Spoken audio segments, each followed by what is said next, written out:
बिस्मिल्लाहिर्रहमानिर्रहीम। मैं हूं सतार चौधरी और आप देख रहे हैं फैक्ट टीवी। हर वक्त सियासी गुफ्तगू, महंगाई, डाके, बम धमाके, हमले, कत्लो गारत, खुदकशियाँ, परेशानियाँ, कभी इन मामला से आदमी को बहर भी निकलना चाहिए। हमें हंसना भी चाहिए, कहके भी लगाने चाहिए। 2-3 दिन से मौसम बड़ा बदमाश बना हुआ है। सोचा आज कोई परेशानी वाली गुफ्तगू नहीं करनी, को हंसी मजाक हो जाए। आज आपको एक दिलचस्प कहानी सुनाने जा रहा हूँ।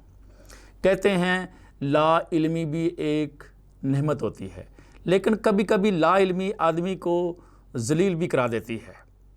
ये दिलचस्प कहानी है, मज़ेदार किस्सा है। हर किसी को तनकीद का निशाना बनाने वाले महरूफ कालम नगार की जब एक बूढ़े शहर ने मुंह पर माँ बहन एक कर दी थी। हुआ कुछ इस तरह। एक ज़माना था जब हसन निसार अपना महनामा रसाला जंजीर शाया किया करते थे। इनके एक रिपोर्टर हुआ करते थे।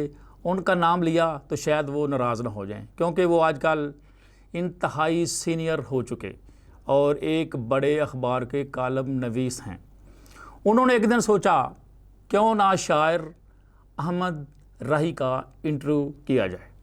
उन्होंने फ़ोटोग्राफ़र यामीन सदीकी को साथ लिया। हालात ज़िंदगी, तलीम और ज़िंदगी के दीगर वाक़यात पर इंटरव्यू करने के बाद अहमद राही को कहने लगे, बाबा जी, मेरे बहुत सारे फ़िल्म साज़ों से ताल्लुकात हैं, मैं उनसे बात करता हूँ, आप फ़िल्मों के लिए गाने लिखा करें। रिपोर्टर की ये बात करना ही थी। बाबा जी का रंग सुर्ख हो गया और वो गुस्से में आ गए। उन्होंने एक मोटी सी गाली निकाली और कहा, दफ़ा हो जाओ यहाँ से। इस तरह बाबा जी ने उन्हें गालियाँ निकालते हुए घर से निकाल दिया। लेकिन बाबा जी का गुस्सा ठंडा न हुआ।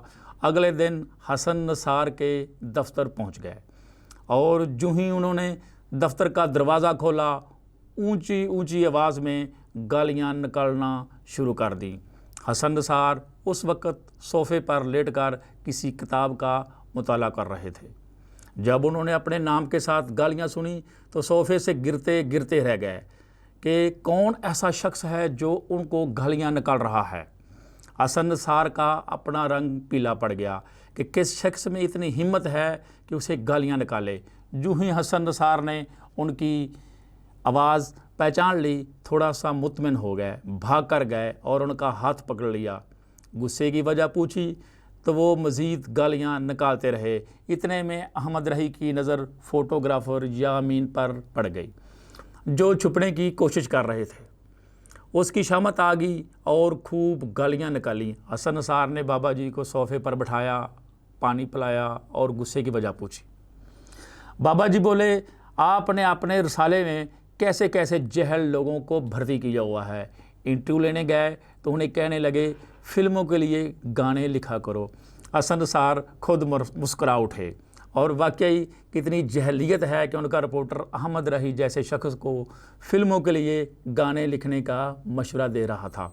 इसके बाद इस रिपोर्टर को फ़ार कर दिया गया।